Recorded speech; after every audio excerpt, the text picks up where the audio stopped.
ভৌমিক এবং আমাদের রাজ্য নেতা ডিওএফআই সম্পাদক মণ্ডলীর সদস্য কমরেড সঞ্জয় দাস আছেন। মূলত নিয়োগ সংক্রান্ত বিষয়ে এবং রাজ্যের ভয়াবহ বেকারত্ব যেভাবে বাড়ছে এবং সরকার এই বেকারের বিরুদ্ধে যে যুদ্ধ ঘোষণা করছে, আমরা এই প্রশ্নে গত বিধানসভায় 5 তারিখে নিয়োগ সংক্রান্ত একটা তথ্য রাজ্যের মন্ত্রী দিয়েছেন। এই বিষয়টা নিয়ে বেকারের পক্ষে ডিওএফআই এবং টিএফআই যে প্রতিদিন লড়াই করছে, এই লড়াই সংক্রান্ত বিষয়ে আমরা কয়েকটা কথা আপনাদের মধ্য দিয়ে রাজ্যের মানুষ, রাজ্যের শিক্ষিত অর্ধশিক্ষিত বেকার যুবক যুবতী তাদের সামনে রাখতে চাইছি। প্রথমত হচ্ছেন যে আমরা দেখেছি গত 6 বৎসরে দফায় দফায় এক একজন তথ্য দিয়েছেন। কখনো বিপ্লব দেব তৎসময়ে এর আগের প্রথম বিজেপি সরকারের একবার বলেছেন 1 লক্ষ কত হাজারের সরকারি চাকরি হয়েছে। তার কিছুদিন পর ওই সময়কার শিক্ষা দপ্তরের মন্ত্রী রতনলাল নাথ তখন একটা তথ্য দিয়েছেন। এখন দেখলাম গত যাওয়া বিধানসভা অধিবেশনটা 6 তারিখ শেষ হয়েছে, তার 5 তারিখে রাজ্যের মন্ত্রী টিঙ্কু রায় বিধানসভায় একটা তথ্য পেশ করেছেন। সেই তথ্যে দেখা গেছে যে সব মিলিয়ে 2018 সাল থেকে 2024 সাল পর্যন্ত রাজ্যে মাত্র 11,532 জনের সরকারি চাকরি হয়েছে। গত 6 বৎসরে 11,000-এর চাকরি হয়েছে। আমরা দেখলাম 50,000 বছরে তো দূর, প্রতি বছর 2,000-এর বেকারের চাকরি হয়নি। 6 বৎসরে মাত্র 11,532 জনের চাকরি হয়েছে। এবং তিনি যে তথ্য দিয়েছেন তাতে এটা স্পষ্ট হয়েছে যে টিআরবিটিতে 6,802 জন, স্পেশাল এডুকেটর 88 জন, টিএসআরে 413 জন, গ্রুপ সি গ্রুপ ডি 288 জন, তার সঙ্গে হচ্ছেন জেআরবিটির নিয়োগ হয়েছে 1980 জন। এই সব মিলিয়ে এসছেন 11,532 জন। কিন্তু আমরা দেখলাম খুব সৌকৌশলে বিজেপি মন্ত্রী তার সঙ্গে এসপিইউ আউটসোর্সিং এই যে নিয়োগগুলো আছেন সেগুলোকে সরকারি চাকরির দল কোটার মধ্যে ঢুকিয়ে দিয়েছেন। সেখানে এসপিইউ 1262 জন এবং আউটসোর্সিংয়ে নিয়োগ হয়েছেন চুক্তিবদ্ধ কর্মচারী 1 বছর থেকে 1 দিন কম কন্ট্রাক্ট, এই কন্ট্রাকচুয়াল চাকরি সেই এটার মধ্যে ঢুকিয়ে দিয়েছেন 8,042 জন। এবং এই করে একটা বড় তথ্য প্রায় 30-32 হাজার একটা তথ্য মানুষের সামনে তৈরি করেছেন। আমরা বলবো এই যে ভুয়া, এটা হচ্ছেন সরকারের একটা সুকৌশলে প্রতারণা, যে সংখ্যাটা কিভাবে বড় করে দেখানো হয়। সরকারি চাকরির যে এই চাকরির কোটার ভিতর সংখ্যার ভিতর আউটসোর্সিং এসপিইউ কী করে ঢুকে একটা চুক্তিবদ্ধ আউটসোর্সিংয়ের মাধ্যমে নিয়োগ, এই সংখ্যা ঢুকিয়ে দিয়ে রাজ্যের মানুষকে বোকা বানানোর চেষ্টা হচ্ছেন। দেখুন আমরা কত হাজার সরকারি চাকরি দিয়েছি, 30-32 হাজার একটা সংখ্যা বিধানসভায় দিয়েছেন, যার মূল সংখ্যাটা হচ্ছেন 11,532 জন। আমরা নিন্দা জানাচ্ছি যে সরকার মন্ত্রী পরিকল্পিতভাবে এরকম একটা মিথ্যাচার প্রতারণা বিধানসভায় উত্থাপন করেছেন সংখ্যাটাকে বড় করে দেখানোর জন্য। আমরা এই বিষয়টা এখানে রাখছি এই কারণেতে যে গত 11,500 যে চাকরি হয়েছে, বামফ্রন্ট সরকার আসার 2018 সালে যখন সরকার আসতে পারলো না, বিজেপি আসলো, তার আগ মুহূর্তে বামফ্রন্ট সরকার 16,000 পোস্ট ক্রিয়েট করেছেন। ইন্টারভিউ নেওয়ার কাজ শেষ হয়েছে, জাস্ট হাতে অফার দেবেন এই সংখ্যাটা হচ্ছে 16,000-এর উপর 2018 সালে বামফ্রন্ট সরকারের সময় এখানে স্কুল এডুকেশনে ছিল 12,000, সোশ্যাল এডুকেশনে 1,000, টিপিএসসি 200, স্বাস্থ্য দপ্তরে 73, পুলিশে 837, টিএসআরে 300, আরও কৃষি শিল্প রাজস্ব সহ এই সংখ্যাটা 16,000 ছিল। এই 16,000 প্রায় নিয়োগ প্রক্রিয়া সম্পন্ন হওয়ার যখন প্রক্রিয়া, এই 16,000 গোটা প্রক্রিয়াটা বিজেপি 2018 সালে বাতিল করে দিয়েছেন। 16,000 প্রক্রিয়া 1 বছরে সম্পন্ন করতে পারত এই সময় বামফ্রন্ট সরকার। বা এই প্রক্রিয়াকে যদি ইতিবাচক দিকে দেখে বিজেপি সরকার 2018 সালে 16,000 বেকারকে বামফ্রন্টের নিয়োগ প্রক্রিয়ায় তারা চাকরি দিতে পারতেন, এটা বাতিল করে দিয়েছেন। দেখা গেল 1 বছরে যে 16,000 চাকরি হওয়ার সম্ভাবনা বামফ্রন্ট সরকার তৈরি করে দিয়ে গেছেন, এটাকে বাতিল করে 6 বছরে 11,500 জনের চাকরি দিয়েছেন। আমরা এর মধ্যে দিয়েই স্পষ্ট হচ্ছেন বেকারের সামনে যে এই সরকারটা একটা বেকার বিরোধী সরকার হিসেবে আমাদের রাজ্যে তারা শাসন ক্ষমতায় আছেন। এই সরকার আসার পর প্রায় 30,000-এর উপর সরকারি কর্মচারী রিটায়ারমেন্টে গেছেন। বামফ্রন্ট সরকার একটা ইতিবাচক গুরুত্বপূর্ণ সিদ্ধান্ত নিয়েছিলেন যে শূন্য পদ তৈরি হওয়ার সঙ্গে সঙ্গে যিনি রিটায়ারমেন্টে যাচ্ছেন, ওই রিটায়ারমেন্টে যাওয়ার শূন্য পদে 5 মাসের মধ্যে নিয়োগ করবেন, এবং সময় ঠিক করে দিয়েছিলেন মানিক সরকারের নেতৃত্বে তৎসময় বামফ্রন্ট সরকার, যে 5 মাসের মধ্যে শূন্যপদ তৈরি হওয়ার এই সময়ের মধ্যে সেই শূন্যপদ পূরণ করবেন। আমরা দেখলাম এটা এসে ঘটা করে তারা বললেন না 1 বছরের মধ্যে পূরণ করব, কিন্তু আমরা দেখলাম গত 6 বছরে 30,000-এর উপর শূন্যপদ তৈরি হয়েছে, রিটায়ারমেন্টে গেছেন। এটার মধ্যে নতুন কিছু না, নতুন তৈরি করা না, যাহা তৈরি আছে সেই শূন্যপদে নিয়োগ করতে গিয়ে সেখানে 30,000 যেখানে শূন্যপদ তৈরি হয়েছে সেখানে মাত্র 11,000 মতন কিছু নিয়োগ হলেন। এই যে বাকি শূন্যপদ 1 বছর পর তা অ্যাবলিশড হয়ে যাচ্ছে। রাজ্যের বেকারদের কাছে বলবো, এই যে যেখানে শূন্যপদগুলা অ্যাবলিশড হয়ে যাচ্ছে 1 বছর পর, সেখানে কিন্তু আগামী কোনো দিন এই শূন্যপদ আর থাকছে না, মানে সেখানে নিয়োগের সমস্ত দরজা বন্ধ করে দেওয়া হচ্ছে। এই হচ্ছে বিজেপি সরকারের কৌশল। বলে যেখানে শূন্যপদ তৈরি হচ্ছে, আমাদের রাজ্যের অনেক বেকার যুবক যুবতী তারা আন্দোলন করছেন, আমরা তাদের আন্দোলনকে সমর্থন করছি, এই আন্দোলন জারি রাখতে হবে। কিন্তু এই আন্দোলনে মুখ্যমন্ত্রীর হাতে ওই বন্যাত্রাণের মানে সাহায্য করছেন, এটাকে আমরা সমর্থন করছি, ভালো দিক। কিন্তু এই আন্দোলন যারা করছেন, এই আন্দোলনটাকে যদি তীব্র করতে না পারেন, মনে করছেন যে আমরা একটু ঘুমিয়ে ঘুমিয়ে আন্দোলন করলে চাকরি হবো, ফলে চাকরির দরজা 4 দিক থেকে বন্ধ করে দেওয়া হচ্ছে। একদিকে হচ্ছে আউটসোর্সিং, দ্বিতীয় হচ্ছে নিয়োগ প্রক্রিয়া সম্পূর্ণ বন্ধ, মানে এই যে শূন্যপদ অ্যাবলিশড করে দেওয়া, হাজার হাজার শূন্যপদ অ্যাবলিশড হচ্ছে, সেখানে আর নিয়োগ হবে না। এইরকম একটা জায়গায় এসে আমাদের রাজ্যের সরকার বেকারদের বিরুদ্ধে যুদ্ধ ঘোষণা করছেন। আমরা বলবো অসংখ্য 2019 সালে জিআরএসের ইন্টারভিউ নিয়েছেন, লক্ষাধিক ছেলে মেয়ে ইন্টারভিউ দিয়েছেন, প্রত্যেকে 300 থেকে 400 টাকা দিয়ে ফর্ম ফিল আপ করেছেন, তারপরে ইন্টারভিউ দিয়েছেন, কোটি কোটি টাকা সেখান থেকে সরকারের কোষাগারে জমা পড়েছেন, বেকারের পকেটের টাকা। জিআরএসের ইন্টারভিউ দিয়ে যখন পরীক্ষা দিয়ে যখন বেরিয়ে আসছেন, জোর করে তাদের হাত থেকে এডমিট কার্ড রেখে দিয়েছেন সরকারি আধিকারিকরা, সরকারের নির্দেশে। জিআরএসের আর কোনো খবর নেই। ইঞ্জিনিয়ার নিয়োগ 2018 সালের পর থেকে বন্ধ, ফলে প্রতিটা দপ্তরে স্কুলগুলোর মধ্যে শিক্ষক নেই। এবং আমরা দেখছি সরকার এই যে নিয়োগ যত কমাচ্ছেন আমাদের রাজ্যে, তার উল্টো দিকে নেশার বিস্তার কিভাবে করা যায়, সরকার শাসকের প্রত্যক্ষ পরোক্ষ মদতে গোটা রাজ্যটা নেশায় ডুবছে। তার পেছনে সরকার, তার পেছনে শাসক দল একটা গুরুত্বপূর্ণ ভূমিকা প্রতিদিন পালন করছেন। সরকারি মদতে লাইসেন্স, বেসরকারির মদতে বিনা লাইসেন্সে শাসকের মাতব্বররা গলি গলি নেশা কারবারি করা, গোটা রাজ্যটাকে দাবিয়ে দিচ্ছেন। এই একটা পরিস্থিতির মধ্যে আমরা যখন দেখছি রাজ্যের বেকারের সংখ্যা প্রতিদিন বাড়ছে, নিয়োগ প্রক্রিয়া প্রতিদিন কমছে, ঘোষণা দিচ্ছেন, বিজ্ঞপ্তি জারি করছে, কিছুদিন পর বিজ্ঞপ্তি বাতিল। এই যে ছেলে খেলা শুরু করেছেন রাজ্যের শিক্ষিত বেকারদের সঙ্গে, আমরা তার নিন্দা জানাচ্ছি। কিছু নিয়োগ প্রক্রিয়া জারি আছেন, পরীক্ষা নিচ্ছেন, ফলাফল দিচ্ছেন না, ফলাফল দিলে নিয়োগ করছেন না। সব দিক মিলিয়ে একটা গোলক দাদার মধ্যে যুবকদের ফেলে প্রতিদিন বিভ্রান্ত করার চেষ্টা করছেন। এই বিভ্রান্তের মধ্যেও যখন রাজ্যের একাংশ যুবক যুবতী নানা ফর্মে নানাভাবে তারা আন্দোলন করছেন, তখন সরকার পরিকল্পিতভাবে রাজ্যের একটা সাম্প্রদায়িক উস্কানি দেওয়ার, সুশ্রুরি দেওয়ার জায়গায় এসে শাসক দল, মন্ত্রীরা, বিধায়করা তারা ভূমিকা গ্রহণ করছেন। আমরা দেখছি রাজ্যের বেকারত্বের যে একদিকে বন্যা, মানুষ হাহাকার, সেখানে সরকারি সাহায্য পৌঁছছেন না, মানুষের ঘরে খাবার নেই, মানুষের ঘরে ঢুকতে পারছেন না, দরিদ্রতা চরম সীমায় গিয়ে দাঁড়িয়েছেন তাদের, মানে একটা ব্যাপক অংশের মানুষ তাদের খাবার নেই, শিশুদের খাবার নেই, পড়াশোনার বই নেই, ঘরে ঢুকতে পারছেন না। এই হাহাকারের মধ্যে যখন সরকার তার পাশে যেভাবে দাঁড়ানোর কথা সেই দায়িত্ব পালন করছেন না, মানুষের মধ্যে যখন এই প্রশ্ন তৈরি হয়েছে, তখন আমরা দেখলাম বেকারত্বের যন্ত্রণা আর এদিকে বন্যা কবলিত মানুষের হাহাকার, এই দুইটাকে অন্ধকারে চাপা দেওয়ার জন্য সাম্প্রদায়িক খেলায় তারা মেতেছেন।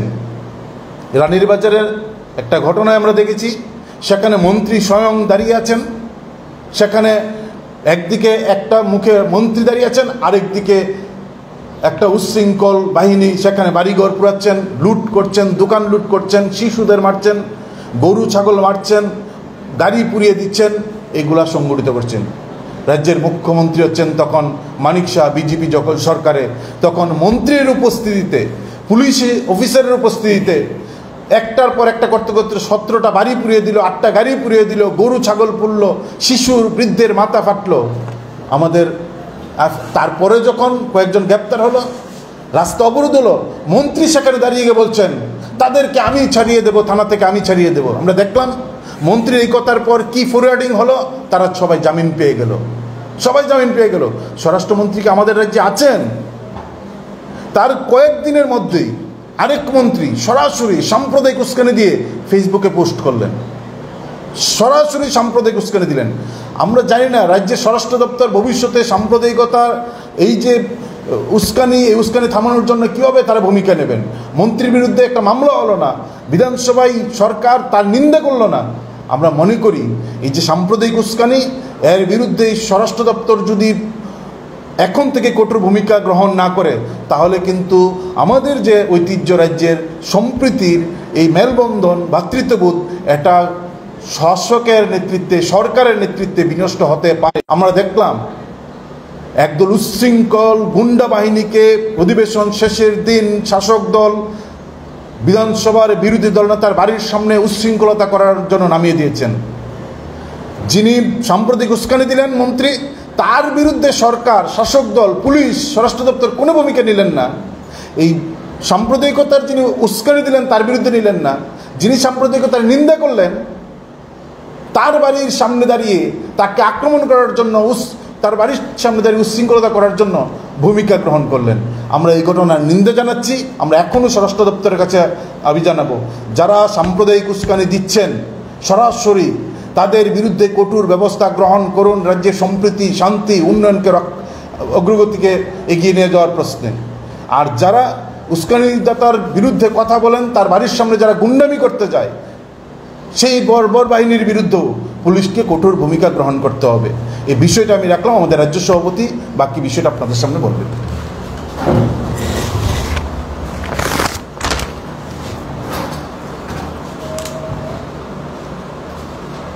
মিডিয়ার বন্ধুদের এবং রাজ্যের সমস্ত মানুষকে আমরা ডিওয়াইএফআই এবং টিওয়াইএফআই এর পক্ষ থেকে অভিনন্দন এবং শুভেচ্ছা জানাচ্ছি। এই সংবাদ সম্মেলনের অন্যতম গুরুত্বপূর্ণ বিষয়গুলো ডিওয়াইএফআই এর রাজ্য সম্পাদক আপনাদের সামনে তথ্যসহ উপস্থিত করেছেন। আমি তার বাইরে এই বেকারত্বের ইস্যুতে রাজ্য সরকারের যে কয়েকটি প্রবণতা, এই প্রবণতার কয়েকটি দিক আপনাদের সামনে তুলে ধরতে চাই। প্রথমত যে বিষয়টা আমরা উল্লেখ করব, যে ভয়াবহ বন্যার রেশ কাটিয়ে আমাদের রাজ্যের জনজীবন কিছুটা হলেও স্বাভাবিক হচ্ছে।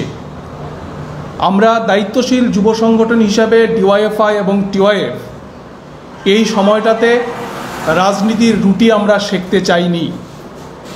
কারণ আপনারা জানেন যে এই দুর্যোগপূর্ণ সময়ে ছাত্র যুব সংগঠন সহ বামপন্থী বিভিন্ন গণসংগঠনগুলো আমরা নানানভাবে মানুষের পাশে দাঁড়িয়েছি। আমাদের যে দায়িত্ব এবং কর্তব্য, এই দায়িত্ব এবং কর্তব্য রাজনীতি ভুলে গিয়ে আমরা এই দায়িত্ব কর্তব্য পালন করবার জন্য উদ্যোগ গ্রহণ করেছিলাম। কিন্তু এই সময় আমাদের মনে হয়েছে আমাদের রাজ্যে যে বেকারত্বের ভয়াবহ সংকট, এই সম্পর্কে রাজ্যবাসীকে সচেতন করে খুব দ্রুত আমাদের রাস্তায় নামা প্রয়োজন। তার জন্যেই আমরা এই সংবাদ সম্মেলনের আহ্বান আমরা করেছি। আমাদের রাজ্যে কর্মসংস্থান নিয়ে নতুন ধরনের একটা সংকট তৈরি হয়েছে। এই সংকটের গভীরতা আমাদের রাজ্যের বেকার ছেলেমেয়ে সহ এবং তাদের অভিভাবকদেরও এই গভীরতা অনুভব করতে হবে। সরকারি চাকরি নিয়ে নজিরবিহীন কৃতি চলছে আমাদের রাজ্যে, এবং রাজ্য সরকারের কাজ হচ্ছে বাক চাতুর্যে রাজ্যের যুব সমাজকে বিভ্রান্ত করে রাখা। আমরা জানি যে এই মুহূর্তে আমাদের রাজ্যে প্রায় 2.5 লক্ষ শূন্যপদ আছে। সরকার ইচ্ছা করলে এই শূন্যপদগুলো তো লোক নিয়োগ করতে পারেন, কিন্তু আমরা যেটা লক্ষ্য করছি যে রাজ্য সরকার এই শূন্যপদে লোক নিয়োগ করবার জন্যে কোনো ধরনের ভূমিকা তারা গ্রহণ করছেন না। একটা উদাসীন মনোভাব নিয়ে রাজ্য সরকার আমাদের রাজ্যের বেকার ছেলেমেয়েদের সাথে প্রতারণা করছেন। 2018 সালের বিধানসভা নির্বাচনের আগে আমরা বিজেপি দলের নেতাদের মুখ থেকে শুনেছিলাম ঘরে ঘরে রোজগার, মিস কলে চাকরি, প্রথম বছরেই 50,000 শূন্যপদ পূরণ করা ইত্যাদি ইত্যাদি নানান গালভরা প্রতিশ্রুতি আমরা শুনেছি। কিন্তু আজকে দাঁড়িয়ে নিয়োগ প্রক্রিয়া কী অবস্থায় আছে? রাজ্য সরকারের মন্ত্রীরা ক্যাবিনেট মিটিংয়ের পর বিভিন্ন দপ্তরে লোক নিয়োগ করবার সিদ্ধান্ত ঘোষণা করছেন। সেই সিদ্ধান্ত অনুযায়ী বিজ্ঞপ্তি জারি করা হচ্ছে, বছরের পর বছর কিন্তু নিয়োগ প্রক্রিয়া হচ্ছে না। নিয়োগ প্রক্রিয়ার জন্য পরীক্ষা নেওয়া হচ্ছে, পরীক্ষার ফলাফল প্রকাশ করা হচ্ছে না। এবং এই সময়ের মধ্যে অনেক বেকার ছেলে মেয়ে তারা বয়স উত্তীর্ণ হয়ে পড়ছেন, কিংবা তাদের চাকরি করার যে বয়স, এই বয়স স্বাভাবিকভাবেই কমে যাচ্ছে। ফলে একটা নজিরবিহীন কেলেঙ্কারির মধ্য দিয়ে আমাদের রাজ্য সরকার বেকার ছেলে মেয়েদের বিভ্রান্ত করবার চেষ্টা করছে। সরকার স্বচ্ছ নিয়োগ নীতির নাম করে, স্বচ্ছ প্রশাসনের নাম করে বছরের পর বছর এই নিয়োগ প্রক্রিয়াগুলিকে ঝুলিয়ে রাখছেন। ফলে আমরা ডিওয়াইএফআই এবং টিওয়াইএফ মনে করি যে এই সংকট থেকে বেরিয়ে আসবার জন্যে রাজ্যের সমস্ত অংশের যুব সমাজকে ঐক্যবদ্ধভাবে রাস্তায় নামতে হবে।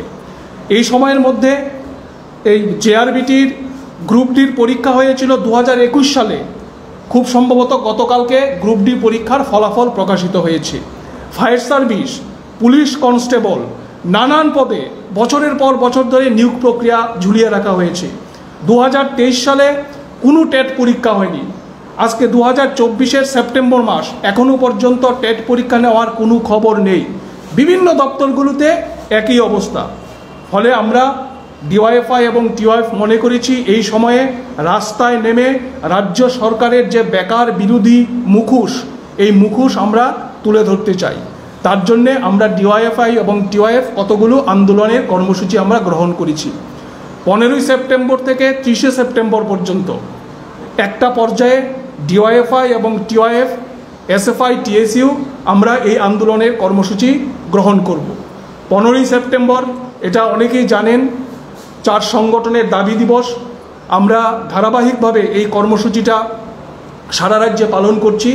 আগামী 15ই সেপ্টেম্বর সবার জন্য কাজ, সবার জন্য শিক্ষার দাবিতে আগরতলা শহরে আমরা বিকাল 3টায় মিছিল এবং সভা সংগঠিত করব 4টি বামপন্থী ছাত্র যুব সংগঠনের আহ্বানে। অনুরূপভাবে আমাদের প্রতিটা বিভাগে এই ধরনের কর্মসূচি হবে। যেখানে যেরকম পরিস্থিতি, এই পরিস্থিতির মধ্যে দাঁড়িয়েই আমরা রাস্তায় নেমে আমাদের যে দাবি দিবসের কর্মসূচি, এই কর্মসূচি আমরা পালন করব। 20 এবং 21শে সেপ্টেম্বর এই 2 দিন ব্যাপী আমাদের রাজ্যের 8টি জেলার 8 জন যে ডিএম, এই ডিএমের নিকট ডিওয়াইএফআই এবং টিওয়াইএফ আমরা ডেপুটেশন প্রদান করব রাজ্য সরকারের উদ্দেশ্যে। মূলত 3টা দাবি: সমস্ত শূন্যপদ অবিলম্বে পূরণ করা, আউটসোর্সিং প্রথা বাতিল করা, এবং এই যে বছরের পর বছর নিয়োগ প্রক্রিয়াকে ঝুলিয়ে রাখা হচ্ছে, অবিলম্বে এই টালবাহানা বন্ধ করে দ্রুত নিয়োগের ব্যবস্থা করা। এই 3টি দাবি নিয়ে আমরা 20 এবং 21শে সেপ্টেম্বর 8 জন জেলা শাসকের নিকট আমরা গণডেপুটেশন প্রদান করব রাজ্য সরকারের উদ্দেশ্যে। 26 এবং 27শে সেপ্টেম্বর এই 2 দিন ব্যাপী আমাদের ডিওয়াইএফআই এবং টিওয়াইএফের প্রতিটা ইউনিট এলাকায় আমরা কর্মসংস্থানের যে জ্বলন্ত ইস্যু, এই জ্বলন্ত ইস্যু নিয়ে আমরা পোস্টারিং কর্মসূচি গ্রহণ করব। 30শে সেপ্টেম্বর রাজ্যের মুখ্যমন্ত্রীর উদ্দেশ্যে এই কর্মসংস্থানের ইস্যু নিয়ে 3 দফা দাবি নিয়ে আমরা গণচিঠি প্রেরণ কর্মসূচি আমরা হাতে নিয়েছি। এই 30শে সেপ্টেম্বর পর্যন্ত আন্দোলনের প্রথম পর্যায় আমরা এইভাবে সাজিয়েছি। পুজোর পরে, শারদ উৎসবের পরে আমরা দ্বিতীয় পর্যায়ে আন্দোলন কর্মসূচি গ্রহণ করব এবং এই তৃতীয় পর্যায়ের আন্দোলন কর্মসূচি শুরু হবে আগরতলা শহরে একটা গণকনভেনশনের মধ্য দিয়ে, যেখানে গণকনভেনশনে আমাদের সমাজের সমস্ত অংশের মানুষ, সমস্ত পেশার মানুষ, বিশিষ্ট জনেরা এই গণ অবস্থানে উপস্থিত থাকবেন এবং তাদের সামনে কর্মসংস্থানের যে বেহাল চিত্র, এই বেহাল চিত্র আমরা তাদের সামনে তুলে ধরতে চাই।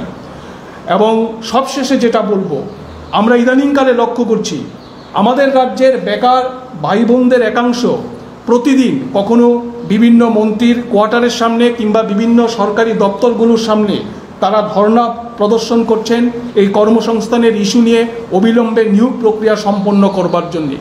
অনেকেই হাত জোর করে মুখ্যমন্ত্রীর উদ্দেশ্যে মানবিক আবেদন করছেন, কিন্তু আমরা টিওয়াইএফ সচেতনভাবে এটা বলতে চাই যে সরকারের কোনো মানবিক মুখ নেই। এই সরকার হচ্ছে বেকার বিরোধী সরকার।